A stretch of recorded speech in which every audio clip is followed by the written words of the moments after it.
Can you believe this thing almost caught fire? We got this as part of a physics lab set for waves, but it kind of burned out.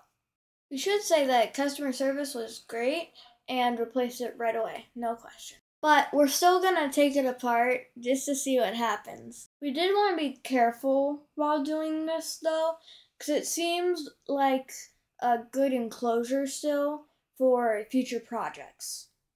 Maybe a ham radio project, I don't know. We'll just have to wait and see. But if you have any ideas for what we should do with this case, let us know down in the comments.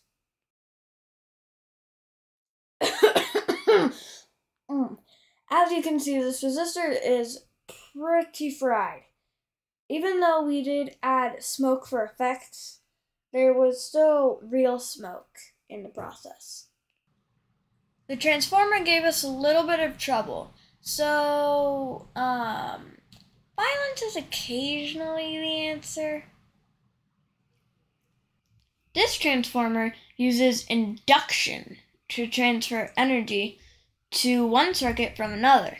In this case, it reduces the voltage because, as you will see, the primary and secondary windings are different.